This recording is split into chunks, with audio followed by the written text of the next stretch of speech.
and welcome to episode 50 of A Gamer's Guide to Productivity, where we've been doing this for almost 50 episodes.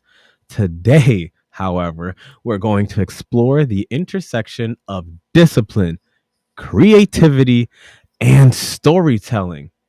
So, today, guys, we're very honored to have Adrian L. Zuniga, a Marine turned author from Fort Worth, Texas. From military to healthcare. Now he's actually a very celebrated writer. 5 stars on Amazon. Check that out.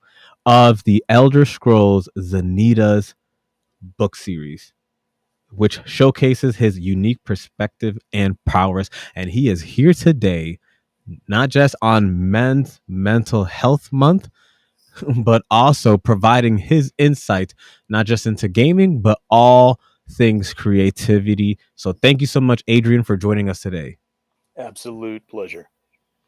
And because you have such an amazing and enriching background, I definitely want to get the party started with asking how your childhood was in where you grew up in, and how did it influence you, because you've done a lot.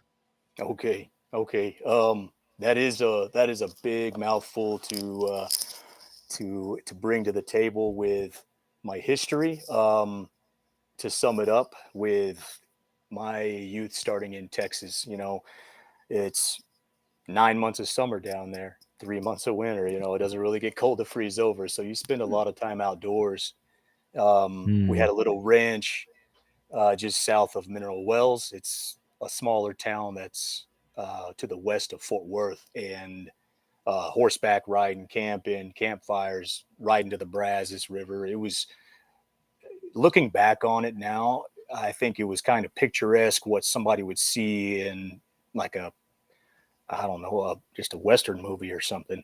And I look at it and truly know, I feel blessed because people are stuck in houses and, concrete jungles and everything. And Hmm. um, I had, just nothing but time and imagination, but we weren't short on, fun things to do. So, yeah, growing up in that environment really inspired a whole lot of, I think, creativity. And it's blossomed over the years. My Hmm. dad, you were, he was kind of a fundamental part of my life growing up. So, hardworking man, and he was in the Marine Corps as well. You mentioned my service. Um, Okay. he he kind of set the path for me. He served Air Force in Hmm. Vietnam before he Wow. switched service, but that's where he met my mom. So my mom is from Weeding, England, um, Interesting. and she was always big into art.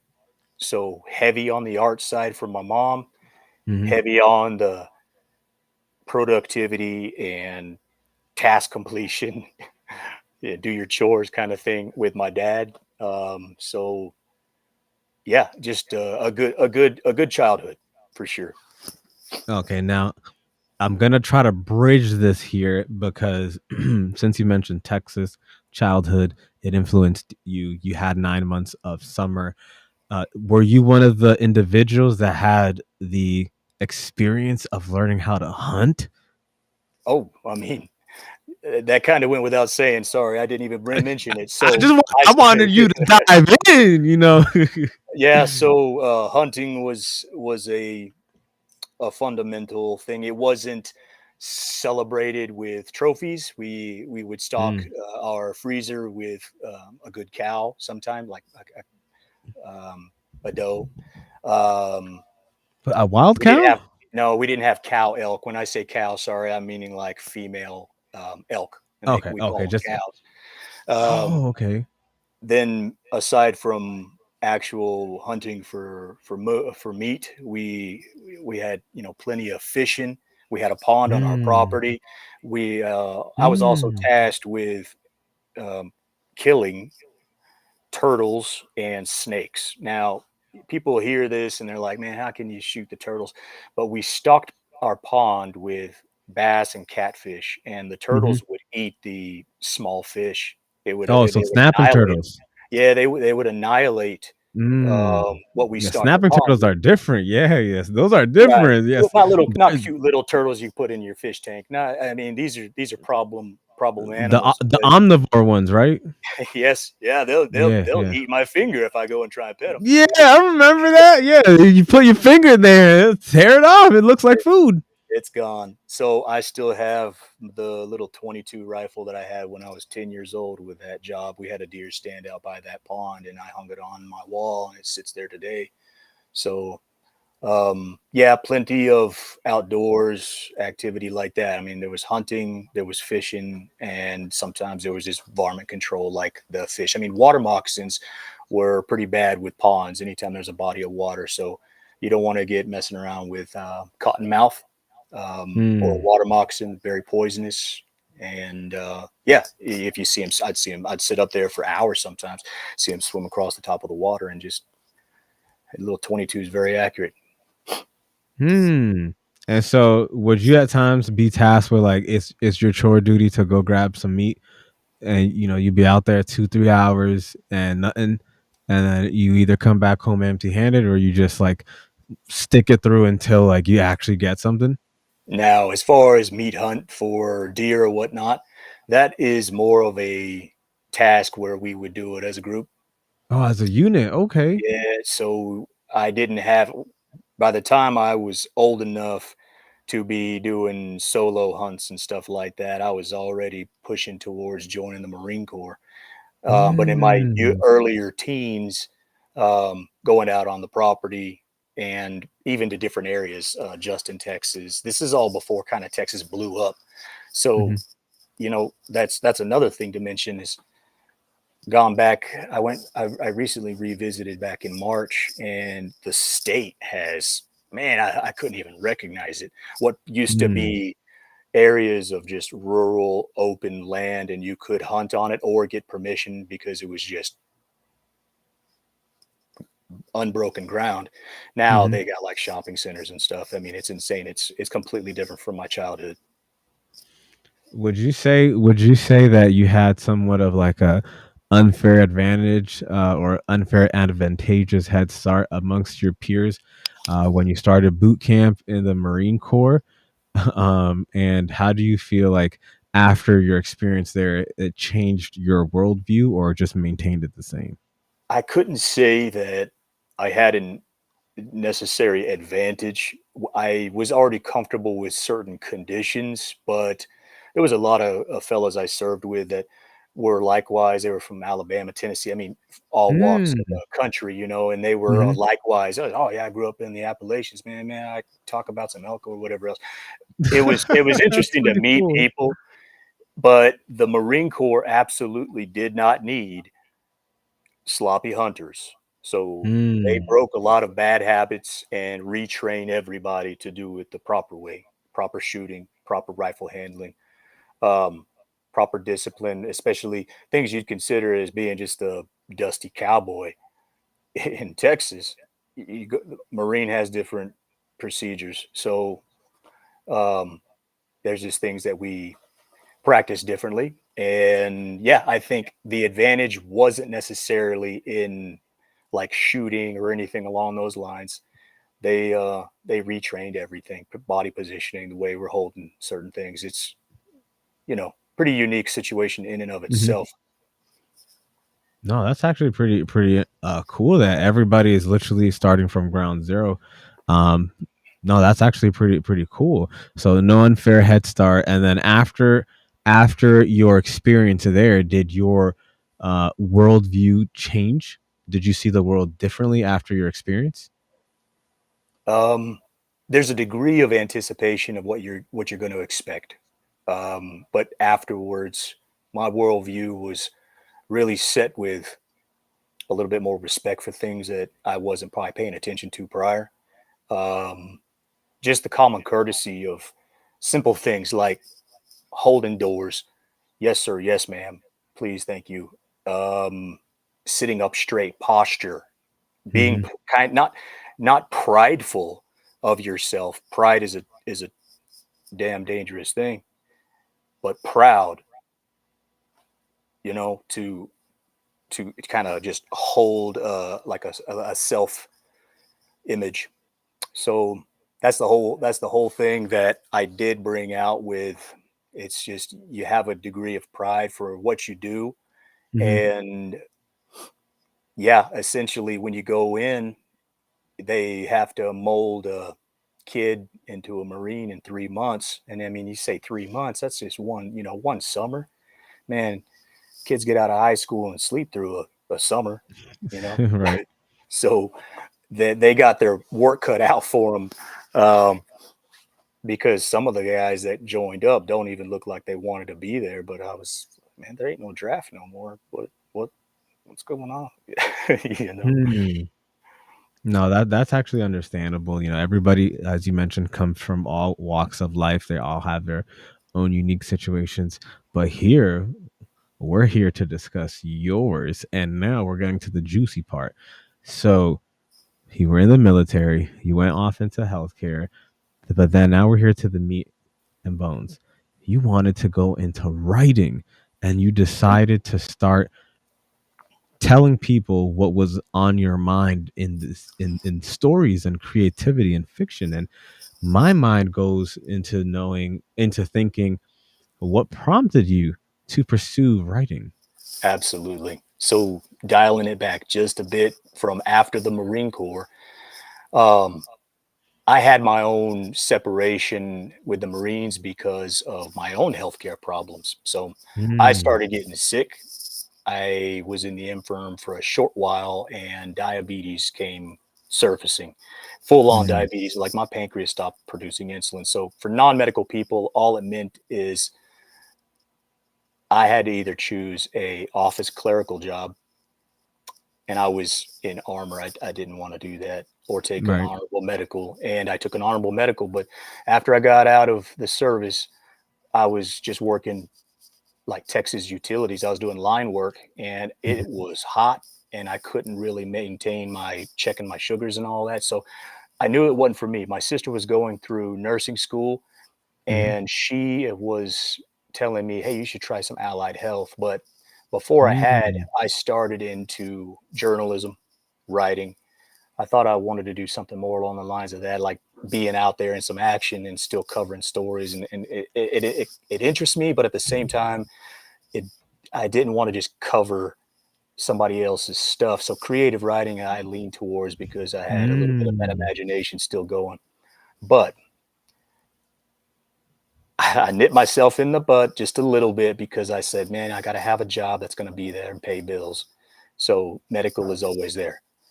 And I mm. started healthcare back in 2004, working full time. After, well, turn of the 2000s, I was going through schooling and everything for it. But I started working in internship, Baylor All Saints, um, and a smaller community hospital, getting some time with that healthcare. Now, it allowed me to bounce all over the country because after I got experience back around 2006, I started traveling and doing healthcare contracts, which now kind of everybody's heard of.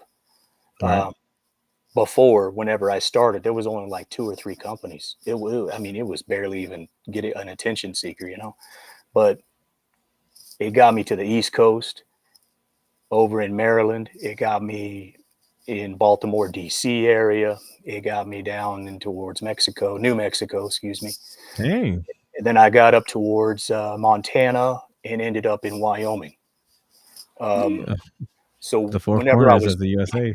Yeah, I mean, everything besides getting to take a contract in Cali, it's just it was I love to fly out there. I mean, SoCal's my place. It's my jam, but couldn't find a contract at the time, and I fell in love with the mountains. Mm, So I'm still in Wyoming, and I started.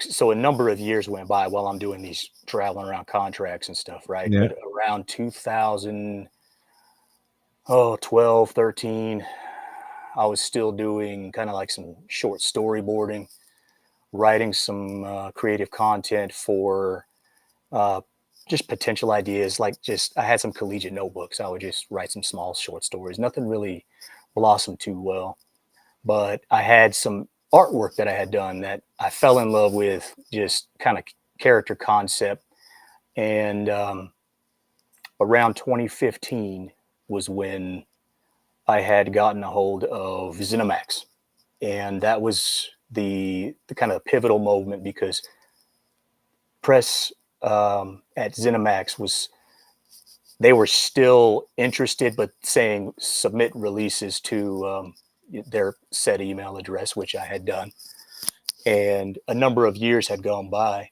And while I'm doing this writing and storyboarding, I kept on thinking, okay, there's got to be more to my stories than than where I'm at. But I Mm-hmm. think it was right at about 2015 where the lid blew off. I think the idea just the creative juices just started flowing, and the story was 100% in my head, and my pen just couldn't keep up. At that point, I had already been in contact with ZeniMax about the storyline. However, they're very adamant about don't give us ideas. Let's see finished products. Any business is Mm. going to be properly so to work like that. And I was like, absolutely, I'll call you in time. So I finished up one and two, and I say one and two, books one and two. So I wrote Zaneta's Chronicles, the Elder Scrolls series that I had seen before, knowing Greg Key's work, and then contacting ZeniMax about this storyline. We wanted to do more of a fleshed out, cathartic, emotional ride. Like Mm. if you're walking down the street as you or me, man, everybody's got a story. The person you pass by, you got a story. But you get into these video games and you're just a one person superhero. Nothing means anything. Nobody matters. You can level up to infinity and blow the world apart, and it doesn't make a difference. You just reset. But the whole point was when I talked to years later, so I got into contact around 2020, mid late summer, with Robert Altman, started talking with the then CEO of the company. We wanted to bring in more than gamers. They already had 30 plus million gaming followers. So we Mm-hmm. wanted to open up the world to people like the readers and Mm. listeners, audiobook listeners. We knew that there was more than just the gamers. The gamers always wanted download content, new games, new maps, new worlds, and that's great. That's specifically what they had been doing fantastic job of up to that point. And then being tasked with this storyline of kind of what I was saying a little while ago, what makes me proud. I've been in Mm-hmm. contact with people who've messaged me and they're like, I don't know anything about the Elder Scrolls, but what is this? This is amazing. This is what a world. It's like I love this character. So, so et cetera, et cetera. And that's it. Thank you. Perfect. That's what we're going for. We want to grip an audience instead of making characters that are out there just um, throwing fire out of both hands and lightning bolts from their toes. We wanted to have some real emotion, real feelings, things that you would have in essentially the human world, but with a little bit of good magic that Mm. everybody loves the Elder Scrolls for. Now, I did have a quick question in terms of the intellectual property. Like, how did you have to like tiptoe around that? Like, I have more questions regarding your writing process, but every time I hear the Elder Scrolls, I'm just reminded of the Epic game series, and I'm like, did you ever get hit with like a copyright strike, or what is that process like to have your name very eerily similar to the massive giant? Yeah. So I can lay it down on the table, and I hope as many people can hear it as they can because it has been nothing short of a pro, just a headache. A huge headache. And the reason is because I have all of the phone records and communications between Robert Altman and myself. He Hmm. was the man. He loved the creativity. He wanted people to share their stories, share their creations, share their video game characters and all that. I've even spoken to Christopher Weaver, his late partner. He's now a professor in California. So when Robert Altman passed away in February of 2021, he never got to hear book 3, which kind of breaks my heart because Mm. I like each book for what they are. Book 3 is its own kind of culmination of the events leading up to the final book in the trilogy. Um, it's a wonderful story. So I wished he would have been able to put time in like he had with book 1 and 2.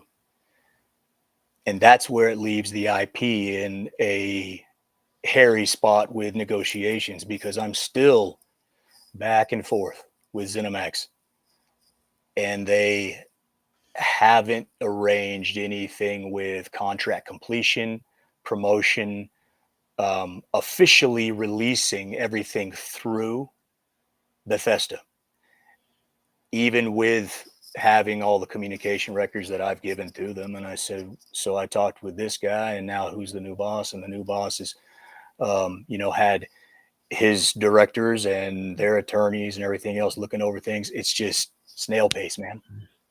Snail pace. Okay. Okay. What? Wait, wait, wait, wait, wait. Okay, wait a minute, wait a minute. I'm piecing together everything that is being said. What? How you like all So, that? so you're having an atrocious time getting anything done because the prior person that put you up to par no longer is there and just can't give you that green light, and now you got to go through like the political system now and get nothing done ever. But like you got to report up to others. Is that what I'm understanding and hearing? Or I couldn't have said it much better myself. I've okay, okay. gone, I just want to make sure I understand. all right, okay, yeah. I mean, you're right there in the pipe, man. So it's it's that whole problem with right there at COVID where the country shut down. My prior boss died. Recording studios made things a fiasco. So I was left to doing, sound effects, overlay, audio recording, audiobooks. I had some good companies outside of Denver that would answer the phone calls, but they weren't doing anything in studio because everybody had the super fear going. And it made me a one man army to outsource individuals who could either help from afar or left me tasked with the jobs. And there it is. That's why there's been a lot of individuals too, where sometimes I get online because I like to be part of the community and chat it up, and they've been, oh man, there's some I don't want to call them trolls, but they don't talk to me. They just talk trash and then they disappear, and that's kind of a troll. So I've opened the table up a lot with saying, hey, I've got questions. If you have questions, ask me. I'll talk to Hmm. anybody every day, all Right. day, and they'll say, "Oh, this is fan fiction and this and that," and I said, that's really unfortunate, but we'll see you on the other end of it. I just have to get things knocked out with ZeniMax, and attorneys are paid by the hour. They're not doing anything fast. Right. Dang. Dang. No, that is sheesh. Oh So my goodness. a little gemstone was we were supposed to have released all these stories before the 10-year anniversary of Skyrim. Um, November 11th, 2021 would have been the 10-year. But yeah, man, everything got put on hold. The whole world got put on hold. It was just a bad time. Dang that. So how is your mind grappling when you're in a predicament such as this that your creativity is now essentially like suspended? I Sometimes I'll get into I'll get into my religion. I'm firm with my faith, and I'll pray, and I'll just a lot of the times seeking peace and giving things more time is an answer, but at the same time, you can't be an idle horse, man. You got to get out there and you make things happen. You don't just sit and wait. So Hmm. it's really hard to know that the ball is in their court now. That's the only thing. I did the work. I went above and beyond, making audio books, doing the sound effects for them.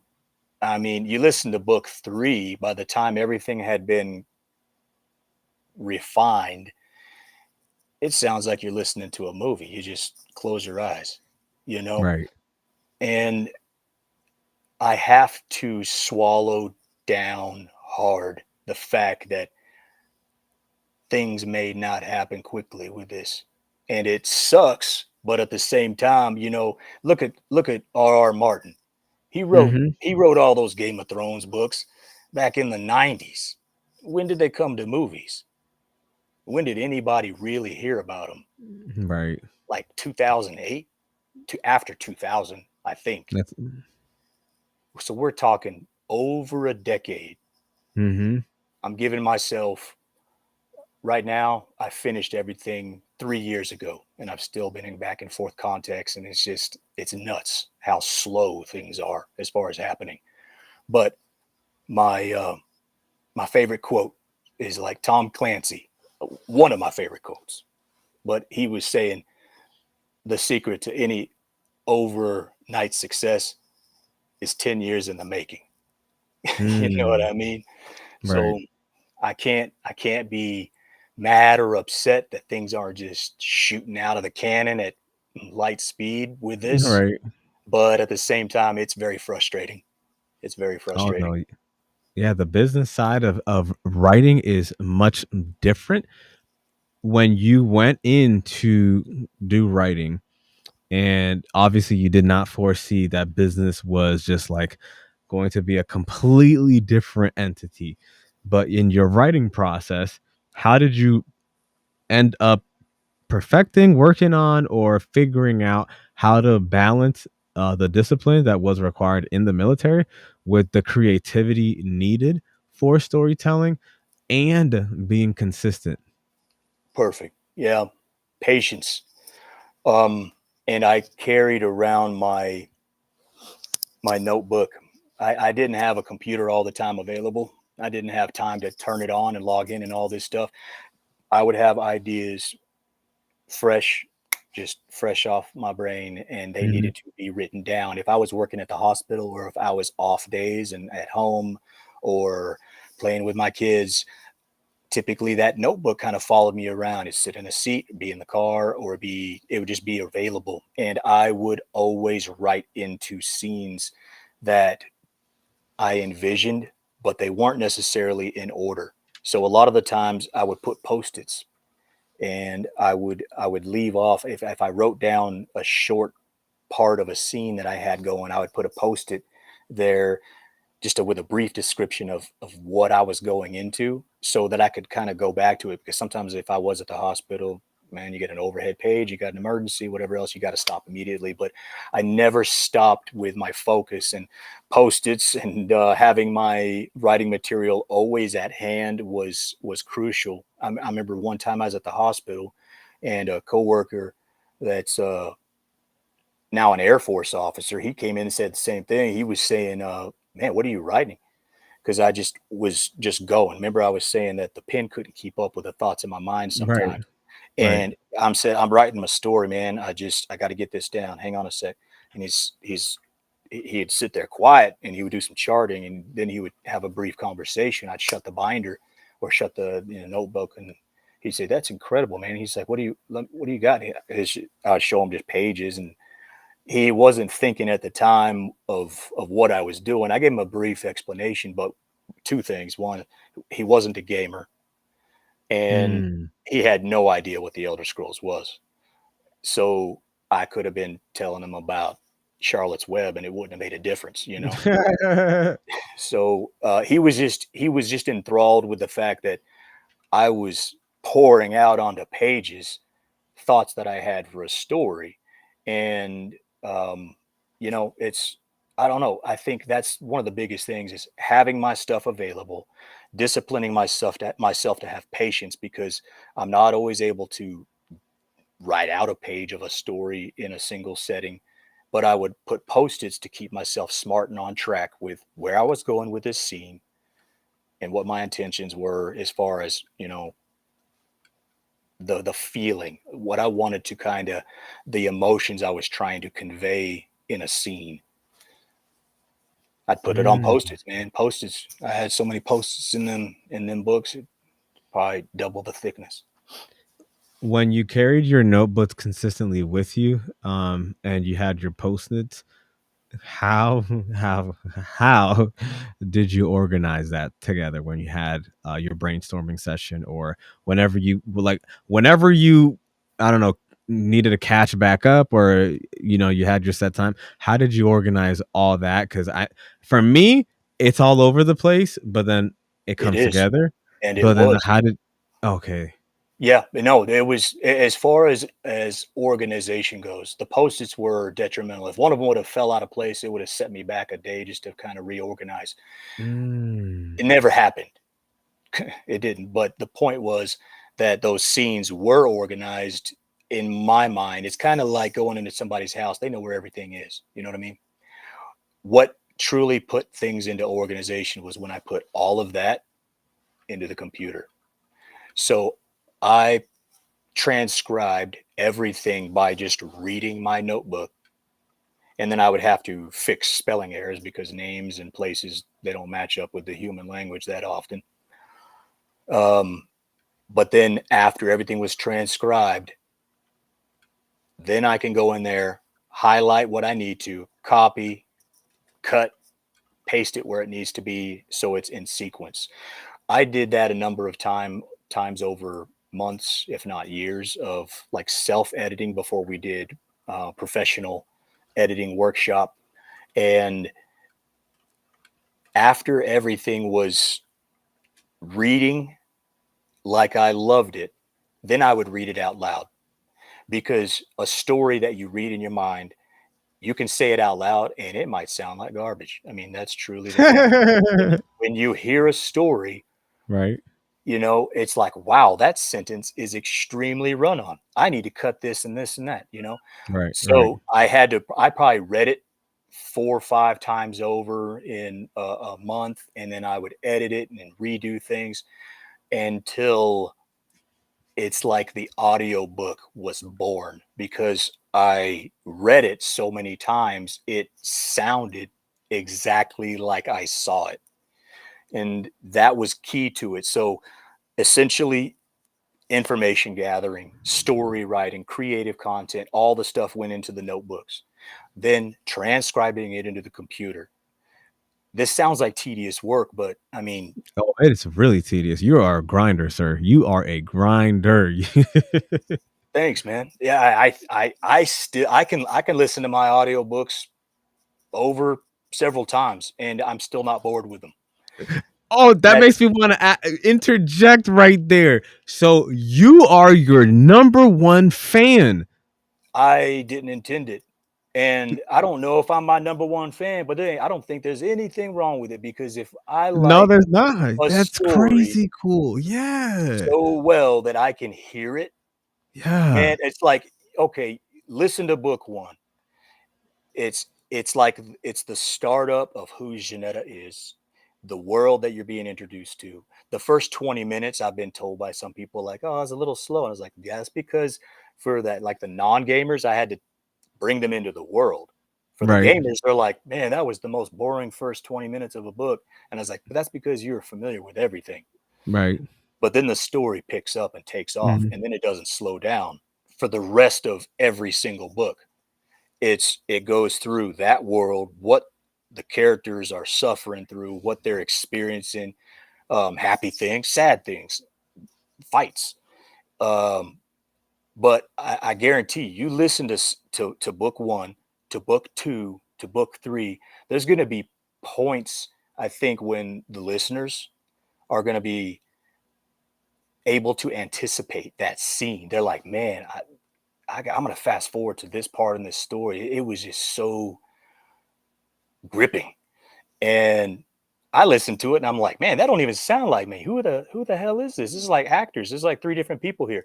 But changing thing with the sound effects, changing voices, and just putting in backdrops and kind of ambient atmosphere noise. I love them. I'm still fixated on the fact that because you're such a fan of your own work, like your mind has this clear cut picture story that you know what it needs to look like or sound like, that unless it's looking like or sounding like that, you're not going to go to the next thing, which means that you're polishing the idea so much to the point that you're like, yeah, I heard this 1,573 times, and now now that pause sounds exactly how it needs to, which sets up this next sentence, and that makes this mean, and then your brain says, yes, this is exactly how it's supposed to sound and how it's supposed to make me feel. Absolutely. I mean, I did that to a point where I was having dialogues with myself. That's you do that with character creation, and how else is anybody going to believe it? If I'm Right. making content Mm, and it bars. sounds bad to me, why would anybody else want to hear it? Mm, You know what I'm saying? right. Yeah, that was it. I think I had a great time making all these. I think the biggest drawback so far has been the just that business side of things that's still being worked on, but it'll come to pass. Everything does, and I'm still working in healthcare, and I've got other things going on right now where I'm taking care of business, but I'm waiting for these to come to fruition, like as they were supposed to have, Right. so that I can move on to the next things. And I have other books and stories kind of going out that I haven't been able to put as much time into because of the way my contract work has been keeping me spread out a little bit more. Hmm. While I was working on this series, I was more locked into my hometown. So whenever I was working, I was in town. Whenever I was off work, I was same place, 5 minutes from the hospital I was working at. So that made it a lot more doable. It's a lot more um, of a fatiguing event to try and transfer and do all the transcribing and all those processes I was talking about a little while ago with new material. So I've got notebooks.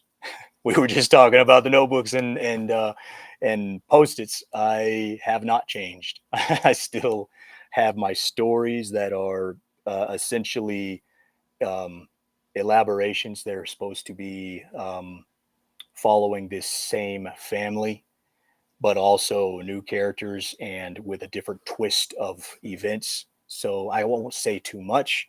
Um, Things are still even in talks with Bethesda with these three old stories. They're not Hmm. old, but it's still being under negotiation. So not Yeah, really. we'll make sure to keep a tight lid so that way if they come looking, nothing was said. Last couple of questions here. No spoilers. Uh, what role would you say video games has on an impactful level, if any, on your writing?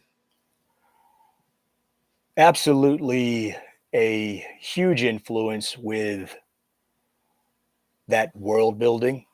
Um, Mm, that that the when you get into a new game, I remember back in I think 2003 they had Morrowind going, and that was such a cool game because it was just this big do whatever you want, make a potion to make whatever you want. Um, and I won't go too far into the focus of a single game, but the fact that you had your mind open to, instead of being stuck in the world with its limitations, now you had these creepy corners, these dark caverns, this exploration of these dark woods, or these big palaces and these brilliant architecture. Things were just influenced very easily when you have, I think, your own creative concept that Mm. opens up. So it is, I think, it can be fundamental with kind of getting those creative juices flowing for somebody that just has ideas. Um, the video game industry, they have all strayed away from the roller coaster track of, this is the game, this is the path you follow, and then you're done. Games nowadays are just these open worlds, huge, vast. You can lose hours of your day. Kids forget to eat. It's like you gotta set boundaries for yourself. So yeah, you can blow your mind with ideas. It won't give you that. It won't give you necessarily creativity, but it'll make you think of things. Yeah, for sure. That just they weren't there. No, I definitely agree because after playing an expansive game like Super Mario, where you can go to different worlds and whatnot, that definitely enables. It's like in my head when I saw the game and started playing, it's like my brain would insert that information, like the gameplay, and now my brain would like I could feel like it's expanding. So I could personally feel like, yeah, I'm getting a little bit more creative. Now, I do want to ask a couple more questions here. So what would you say is your favorite game of all time and your favorite system of all time? Man, that's hard to set into one. Or And top I'll 5 if it's okay, hard to come I'm with gonna just say one. I'll explain Oh, it into that exactly then. okay, okay. First, whenever I was getting into the games, man, NES hit the market. Okay. Terrible, terrible. My first one there, but it set me into imagination land. Okay, Mhm, Zelda, mhm. Zelda, Mhm. Legend of Oh, I Zelda. love I my mean, and favorite. we're talking the terrible, 8-bit. Link was a blob, and the Yeah. sword shot out of him like I like a know there must cattle have been prod, man. bugs. It was just terrible. It always froze. You taking it out and you're blowing Yeah. putting it back in, hoping it works. Yeah. Okay, so that got me. It's like, then I'm a kid, and you got sticks, and those sticks are swords, man. You got a shield, it's a trash can lid, and whatever else. Okay, so you had your imagination foundation kind of set, and I think truly, like I said with Morrowind, that was a big one for me. There was certain things I didn't like about it because it felt like vaguely empty, the world, but it was so open of an expanse. I really appreciated it. Oblivion came out. Um, that one was great, except yeah, the faces and stuff. Everybody can sometimes agree when they were working on the process of getting their faces right. The vanillas and everything didn't look right. Mhm. But Skyrim came out, wonderful, absolute Mm. masterpiece of a title. Mm. Mhm. The Zelda series that came across on like the Nintendo GameCube and stuff, I didn't catch a lot of time on. I was busy writing essentially. During those Right. years, I missed out on a lot of gameplay. I didn't get to play much of anything from between 2013 to about 2017, 2019. So I got my Skyrim time in, but the the magic I think came back with my daughter. She played um, Breath of the Wild, Zelda, and I Mm. didn't prompt her onto it. She just wanted it, and we would play it together. And I was all, man, have you seen the old Zelda? And she would YouTube it. She's only 9 now, and she's like, Link looks so dumb. I was, I was like, yeah, yeah, okay, That's what you that's had what access to. that's Yeah. what I have. And then I bought her. She wanted to have a Zelda birthday party, so I got Oh, her Tears of the Kingdom, and we've been playing that. In fact, we were playing it today. So that's pretty cool. I'm a little behind because I think Tears of the Kingdom is it's a couple years old, or maybe a year or two or All three. right. Regardless, those are my top five or six. I probably went over a bit, but it's essentially, it sounds like it's heavily riddled with either the Elder Scrolls or Zelda. Now, you mentioned Mario, and she'll bust out with Mario Party, and we'll have popcorn and game night. Sometimes it gets lit. And what about your since you're an author, your five favorite authors and your five favorite books? Not Five necessarily favorite from books. this, not necessarily from each other either. Okay, okay, that's a hard one because just like with everything, reading takes an exceptional amount of time. So I have been listening to audiobooks in my travels if I get the chance to. I loved Tom Clancy novels for a while. I loved Clear and Present Danger, the book before it was the movie.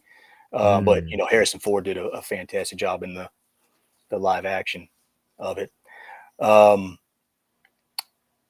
John Grisham. Who else mm, could I just keep listing? These guys have a lot of kind of military background, but at the same time, I don't necessarily trend towards that because I can still fall in love with a J.R. Tolkien. You know, I mm, have um, the Hobbit series over here on my book stand, and I've listened to a couple of the Harry Potter books.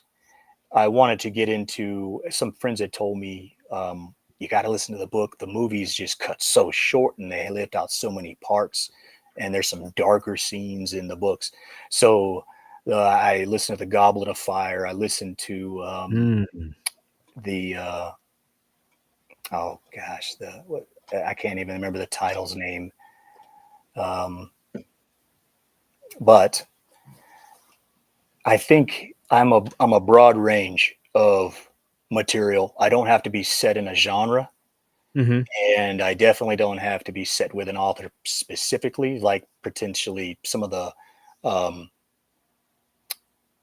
the horror novels. Um, what's his name? King, Stephen King. He Stephen made he King. made some books, man, that I loved, and he made some books that, man, I wouldn't even recommend to anybody. So there's a huge array, I think, and everybody's got their tastes. So Hmm. yeah, that No, kind of that that puts me into at least some of what you were asking. no, that's pretty. That's a pretty solid list. No, like, and I'm surprised you didn't put yourself up there. Until I get things squared away with ZeniMax, I'm not I even. know. I'm pushing, and we're making progress. It's just, yeah. But the funny thing is I still have the legal authority to promote, publish, and get everything out there because of my work with Mr. Altman. So Hmm. everybody gets to enjoy the storyline until they're on the ZeniMax library. So, No, you know, that's pretty interesting. And I do want to give you the opportunity, looking ahead, what would you say are some of your goals and aspirations for your writing career? We know that right now you're at a current blockade, but assuming, the best of the best, what would you say are some of those goals and aspirations? I want to push my books, I think, to what several authors do. Myself being, since that was the question, I want to see these things. I want to see these things. I've seen them already. I want other people to see these things. Facts. I was like, you see him every day. What are you talking about? They're in my head, man. I mean, they're a movie Yeah, I've seen show it to thousands us. of times.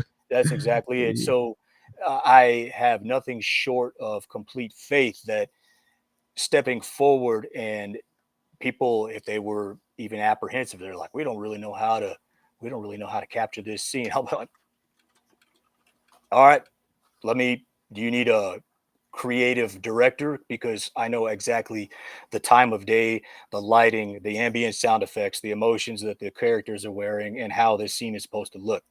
I mean, it's not even, you know what I mean? It's done.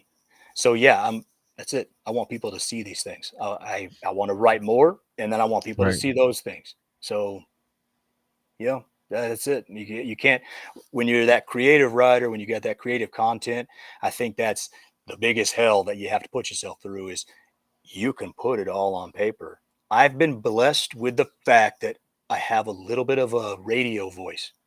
And You do. you know, it's funny. It's really funny because I've had patients at the hospital, and they tell me Yeah. that they're like, I had this little old lady more than one little old lady, and this is funny, but they'd be like, "Oh, say, say what you just did, little, you know, little man," and I'd say all I said was, "I'm so and so. I'm your therapist. I'm here to provide this." She's like, "Oh, your voice is so nice." And this one woman in the ICU said, "You have a voice for radio." And I said, Mhm. "Okay, I don't get big headed. I don't get arrogant. I just took that and I said, I can do these stories. I don't have to hire anybody out. I don't have to try and make somebody interpret what these stories and the Mhm. scenes are supposed to sound like. So I did it. I just did it." So I think the cool thing of having the creative content, the ability to lay down this audio and make the sound effects for multiple voices of multiple characters or whatever else. Some of them they're just they're me, but you know it has a little bit of a swing and accent or whatnot, and they were just fun. They were just fun to make. You know, that's And it. what would you say to somebody that's listening that might not be as disciplined or as creative and they're thinking about either a career change? What would be a piece of advice that you would want them to hear? Piece of advice that I'd want them to hear. I won't ever blow pessimism. I don't spread negativity, but I will share truth and give a little bit of words of wisdom as far as that would be productive. If they're looking to do something like this, first, the hard love is to say you have to realize this is going to take a lot of your time. You're going to lose a lot of sleep. You are going to not enjoy it at points. Keep those post-its. That's the that's the you know, just the the proverbial way of saying keep ways of keeping you on focus. Mm, But two, if you don't have, say, like the voice, there are a lot of people out there that, I mean, you hired voice actors. If you go on to ACX, which is Audiobook mhm, Creation Exchange, it's not just for people uploading audiobooks.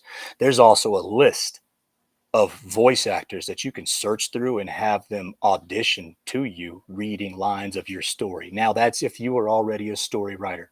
So I'll leave that to the side.